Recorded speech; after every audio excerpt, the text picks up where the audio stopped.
우리 주변의 황당하고도 억울한 사건, 그 속사정을 짚어보는 사건 엑스파일입니다. 이지훈 변호사, 이경민 변호사와 함께합니다. 어서 오세요. 안녕하세요. 첫 번째 사건, 약 7년간 쓰레기를 끌어모으며 집을 쓰레기 요새로 만든 한 모자의 사연입니다.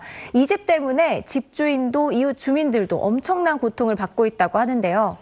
이웃분들 참다 도저히 살 수가 없다면서 저희 뉴스헌터스에 제보를 해왔습니다. 먼저 쓰레기 요새 때문에 이사까지 고민한다는 이웃집 주민의 이야기를 들어보시죠. 쓰레기가 집안에 가득 차 있고 그게 꽉 차니까 골목길에다 그걸 잔뜩 쌓아놓더라고요. 사람들이 이제 밤 되면 쓰레기를 쭉 내려놓잖아요. 그럼 이 사람이 리아카 끄고 가지고 나가쓰러다가 이렇게 갖다 놔요. 지하 집에다가. 여름 되면은 생선 썩는 냄새 있잖아요. 또 지들이 새끼 까가지고 지붕 이런 거막 쿵쿵 거리고 막 그래요. 그래가지고 어떻게 좀 치워달라고 해도 안 되더라고요. 네, 이 제보자의 이웃 쓰레기를 모아둔 게 어느 정도인지 영상으로 준비해봤습니다. 자세히 보시죠. 네, 이게 이제 집 바깥에 담벼락에 지금 쓰레기가 가득 쌓여 있잖아요. 네. 뭐 박스뿐만이 아니라 뭐 냄비도 있고 이 사이사이 음식물도 있다고 하는데 이게 이렇게 이 남의 집 담벼락이라거든요. 네. 밖에까지 해놓은 이유, 이 집이거든요. 집 안에는 이미 더 이상 쓰레기를 놓을 자리가 없을 정도로 꽉 차 있습니다. 네. 그런데도 계속 쓰레기를 모아서 이제는 집 바깥에까지 놓는 거고, 지금 저 빨간 원 안에 파란 집 있죠? 네. 이게 전혀 다른 사람 창고인데 이 사람 창고를 완전히 쓰레기로 저렇게 막아놨다고 해요. 치워달라고 해도 치워주지도 않고요. 그러다 보니까 이제 이웃 주민들의 불만이 터져 나오고 있는 상황입니다. 네, 이렇게 집안 가득 쓰레기 모으는 사람들 사연 TV에 많이 나오는데 네. 이런 걸 저장 강박증이라고 하더라고요. 맞아요. 근데 네. 이분들도 그런 게 아닌가 하는 생각이 드는데, 아니 옆집에 이런 이웃이 산다면 너무 끔찍할 것 같은데 상황이 어느 정도로 심각한 건가요? 네, 여기가 이제 강릉시에 있는 한 작은 마을인데 사실 6가구 정도가 이제 모여 산다라고 합니다. 네.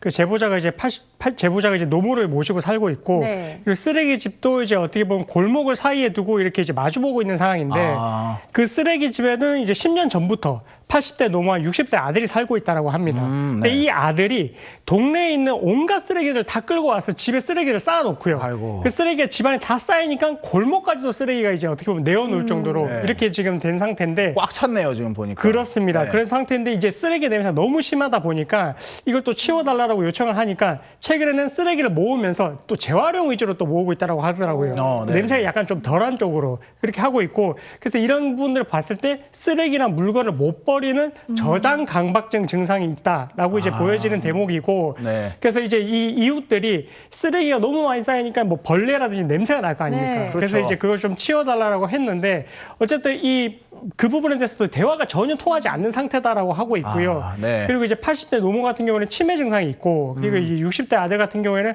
아까 말씀드렸다시피 저장 강박증 증상이 있다 보니까, 그래서 지금 이렇게 이제 이야기를 한다고 하더라도 사실은 지금 이제 설 지나고 나서 더 쓰레기가 지금 많이 나온 상태인데, 네. 오히려. 그렇죠. 더 쓰레기를 집안으로 지금 끌어가고 있는 그런 상황이다라고 합니다. 설 쓰레기 워낙 많잖아요. 네. 지금 그것까지 다 더해졌다 이런 말씀인데, 이 변호사님, 저도 예전에 이런 거 취재한 적 있거든요. 이게 뭐 악취, 위생도 문제지만 화재 위험이 크다고 하더라고요. 네. 그런 위험은 없나요? 네, 정확합니다. 사실 지난주 월요일 날 그 네. 골목 쓰레기 때문에 화재가 났었다고 아, 합니다. 진짜 화재가 났다고요? 네, 그 당시에 골목에서 담배를 피는 학생들이 있었나 봐요. 아. 그래서 불이 났는데 당시에 이제 쓰레기 좀 치워달라, 골목 네. 쓰레기 좀 치워달라라고 아들한테 말을 했는데도 들은 척도 하지 않았다는 거예요. 그런데 이렇게 불이 났는데 만약에 화재 진압이 제대로 안 됐으면 이 제보자의 집도 정말 새까맣게 탈 뻔했던 위험이 있었던 그러게요. 상황이었습니다. 네. 그래서 제보자는 안 되겠다. 왜냐하면 이 집에서는 할머니가 한 분 계시는데 그 할머니가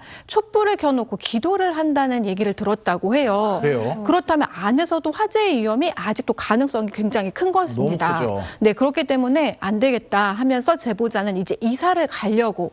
왜냐하면 이 아들이 제보자가 이렇게 얘기를 하면 갑자기 와서 대문을 두드리거나 소리를 지르거나 한다고 합니다. 그렇기 때문에 위험한 상황이기도 해서 이사를 가려고 집을 내놨으나 이사를 오려고 집을 보러 온 사람들이 오히려 옆에 쓰레기를 보고 다시 발길을 돌린다고 합니다. 누가 이사를 오겠어요. 그러니까요. 네. 이도저도 못한 상황인데, 그런데 말입니다. 이 이웃만 고통을 받고 있는 게 아니었습니다. 알고 봤더니 이 집주인이 따로 있었습니다. 한마디로 세입자가 내 집을 이렇게 쓰고 있는 건데, 집주인은 또 얼마나 스트레스를 받겠습니까? 이 집주인 또한 저희 뉴스헌터스에 극심한 피해를 호소했습니다. 들어보시죠.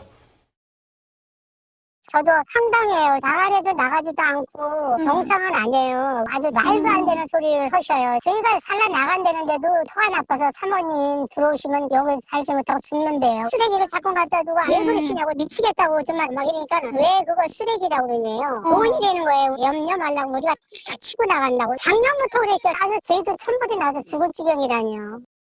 아, 답답하겠습니다. 네. 요즘은 진짜 세입자 보내는 것도 쉽지가 않잖아요. 그러면 이런 경우에 집주인은 어떻게 좀 해야 할까요? 이 집주인 같은 경우에도 10년 전에 이제 다른 지역으로 이사를 나가면서 집을 잘 관리해 줄 사람을 좀 구했다라고 합니다. 네. 그래서 친척의 추천으로 이제 저 할머니랑 아들이 들어오게 된 건데 네. 그러면서도 집을 잘 관리만 해주는 조건으로 보증금 100만 원만 받고 세도 안 받는 조건으로 아, 월세도 없이. 그렇죠. 그렇게 네. 이제 집으로 들어왔다고 하거든요. 근데 집을 잘 관리해주기는커녕 3년 정도 지났을 때부터 저렇게 집안에 쓰레기가 쌓이기 시작한 겁니다. 아, 네네. 그러면서 이제 치워달라고 요청을 했을 때는 아니 돈 되는 건데 왜 치우느냐라고 하면서도 재활용으로 팔거나 하지도 않았고요. 그리고 집을 나가달라고 했을 때도 계속해서 이제 뭐 나갈게 이야기를 하면서도 그러면서도 계속해서 나는 아파트에서는 못 산다라고 하면서 또 세도 안 내고 계속해서 집을 나가는 것도 차필 또 미루더라고 하는 겁니다. 네. 그러니까 아들한테도 이제 이야기를 하려고 했는데 정신적인 좀 문제가 있는 건지 뭔가 이제 화를 내고 이렇게 해코지를 하려고 하니까 이 집주인도 그 집에 갈 수가 없었다라고 하거든요. 그러니까 이웃에게도 집주인에게도 좀 폭력적인 모습을 보인다는 거군요. 그렇습니다. 그러다 보니까 사실 이런 경우는 어쩔 수 없이 명도 소송을 통해서 해결을 해야 되는데 사실 이 부분도 결국 이제 이런 아들이라든지 어머니의 상태를 봤을 때는 소송으로 또 가는 게 맞는지 뭐 이런 부분도 조금 고민을 하는 것 같습니다. 네. 네. 자, 대체 왜 주변에 피해를 호소하는 사람이 이렇게 많은데도 이 세입자 모자는 쓰레기 모으는 것을 멈추지 않는 걸까요? 당사자와 직접 연락해봤습니다. 그렇지 용돈 쓰고 그러려고 박스 보낸 거 이런 거 쌓아놨다가 팔고 하는데 오늘 팔러 가요 아가. 아까 지금 치러 나갔어요. 날라다 한대요. 이것만 하면 안 한다고 그랬어요. 안 한다면 안 해요. 절대 거짓말 안 하고 정직해요. 착해요. 자, 일단 80세 노무는 팔겠다라고 정리를 하겠다라고 이야기를 했는데 근데 이게 저장 강박증 있는 분들은 이게 또 다시 또 모으기 시작한단 말이죠. 좀 도움이 필요할 것 같은데 어떤가요? 네, 맞습니다. 저장 강박증이 있는 경우라면 개선이 굉장히 힘듭니다. 사실 주민센터에서 한번 치웠다고 해요. 그래요? 네, 그런데 바로 다시 원상복구가 됐다고 네. 합니다. 네. 그리고 이 제보자가 이제 국민신문고에도 올려봤는데 다른 방법이 없다고 합니다. 그래서 이거 어떻게 하지 하면서 그 주민센터에 한번 얘기를 했는데 주민센터 측에서는 사실상은 이런 것도 개인의 재산이기 때문에 함부로 치울 수가 없다라는 답변을 들었고요. 아, 쓰레기도 재산이다. 네, 아, 맞습니다. 그래서 헌터스 측에서 주민센터에 한번 얘기를 했더니 네. 그러면 우리가 만약에 세입자가 동의만 해준다면 4월에 자원봉사자들을 통해서 집을 한번 치우는 것을 도와주겠다.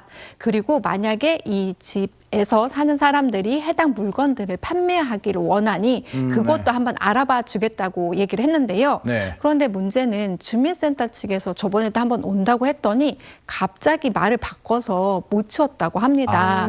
그래서 아마 치우기가 어려워질 수도 있고 또 치운다고 해도 다시 원상복구가 될 위험성도 있어서 좀 난감한 상황이라고 합니다. 네. 네. 자, 방금 보신 저장 강박 같은 강박 장애를 앓는 사람이 2024년 기준으로 전국에 4만 명이 넘는다고 하는데요. 많네요. 네, 5년 새 무려 30%나 늘어난 수치라고 합니다.